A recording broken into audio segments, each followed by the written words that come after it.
Recently, Wizards of the Coast previewed a brand new chase card coming in Spider-Man, the Soul Stone, and it's all the rage in the community discourse at the moment, even though Edge of Eternity's literally just released, so I want to talk about it too. The Soul Stone is a 2-mana, 1 and a black legendary artifact Infinity Stone.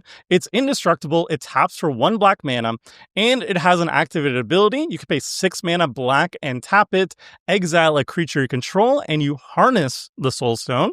And then when it's harnessed, its infinity ability is just always activated.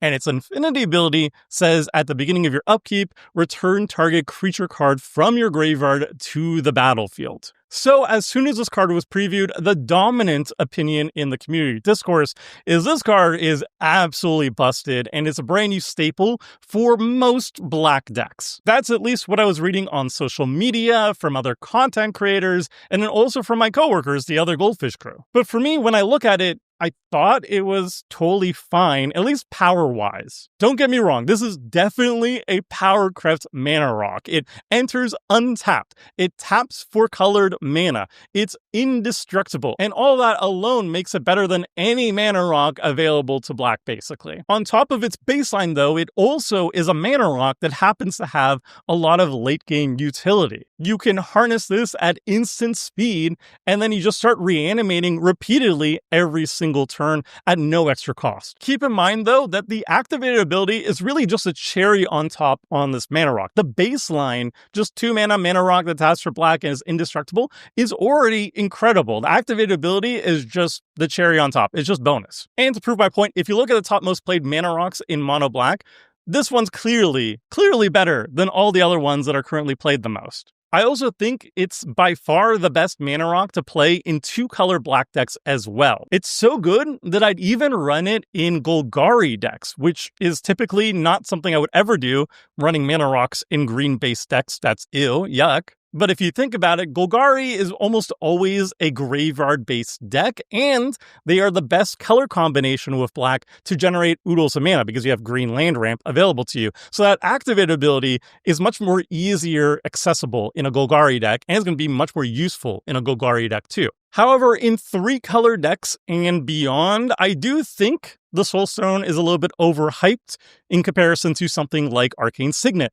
Arcane Signet has no color mana requirements to cast it, and it does a better job mana fixing, which is more important in 3-color decks and beyond. So in many cases, if I can only run Arcane Signet or the Soul Stone in a 3-color deck, and my land base isn't like $1,000 with all the best fetches and duels and whatnot, I'm probably just going to be running the Arcane Signet over the Soul Stone if given the chance. 1-color and 2-color black decks, though, every single time the Soul Stone.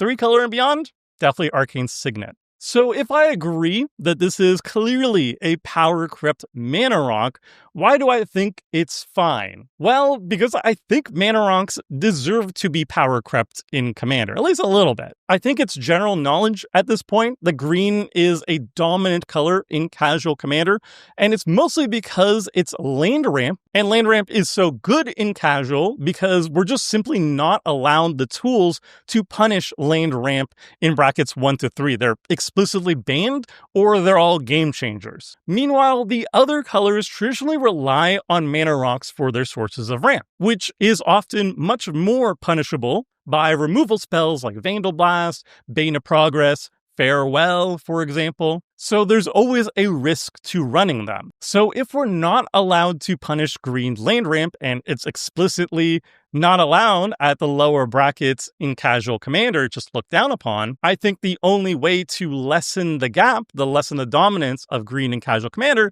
is to power creep up mana rocks a little bit. Now, I think the Soul Stone is a little bit too generically powerful. It slots into any black deck, any 2-color black deck, and it can be utilized by any deck super easily. And I would more envision power-crept mana rocks to have a little bit more of a narrow application.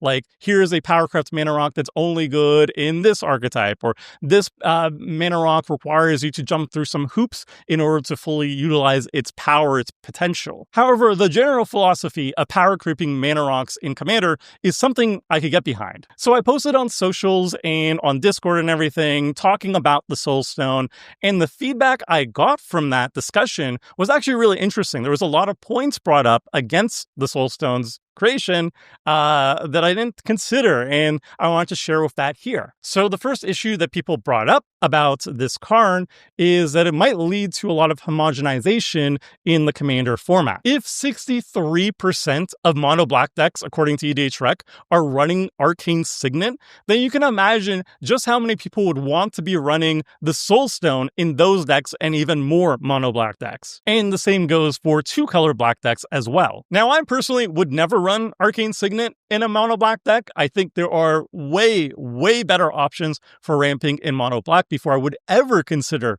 running a Signet in there. But even I, number one mono black Arcane Signet hater, would have to agree that I would basically want the Soulstone in all of my mono black lists. And again, the same is true for 2-color black decks as well. It's also interesting to note that senior WotC game designer Gavin Verhey actually has a video on his channel, Good Morning Magic, be sure to check it out, talking about Arcane Signet and why he believes it was a design mistake for Commander. And his argument is specifically because he does not want to introduce generic staples that would lead to homogenization in the format. And while the Soulstone can't fit in as many decks as Arcane Signet can, I think it's very close to the same issue of homogenization in terms of black decks. A huge percentage of decks in Commander as a whole are going to want to run this card. Now, Gavin's video is 4 years old at this point, so his opinion on this topic might have changed by then. And he also has old videos with other designers, senior designers, talking about how they try to hold back on power creeping commanders too much. And yet, we just saw with Final Fantasy some of the most power crept commanders I've ever seen jammed into a single set. So honestly, who knows anymore? And the other argument and fear of the Soulstone is that it's being printed at Mythic. It's literally going to be a Mythic chase card to sell Spider-Man packs. So while that means it's going to be super desirable for a lot of black decks out there and a lot of people will want to get their hands on it, it's also going to be low supply and incredibly expensive.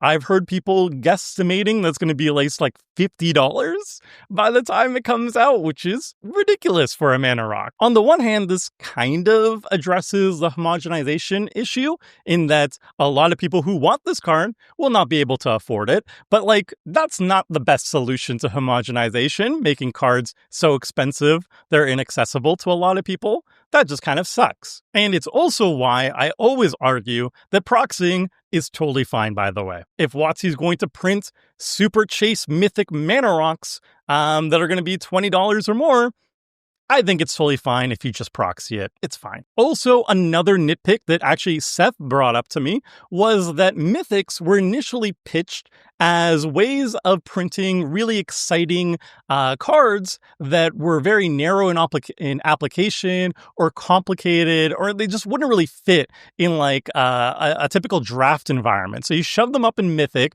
They're really cool, exciting cards, but they're either complicated or super unique and niche and narrow.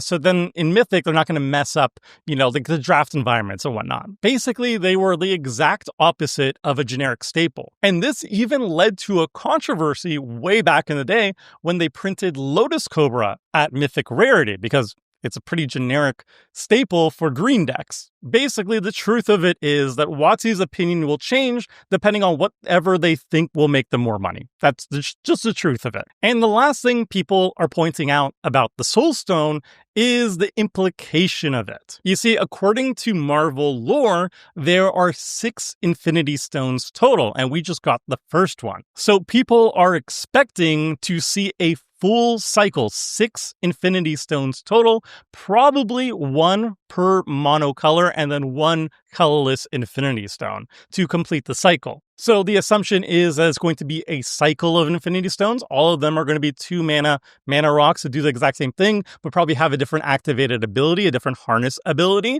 And they're going to be seeded in the future Marvel sets, which we know are going to be coming. We don't know how many Marvel sets are coming, but we know there are going to be multiples coming. Again, we don't know for sure, but I think this is a very reasonable assumption to make.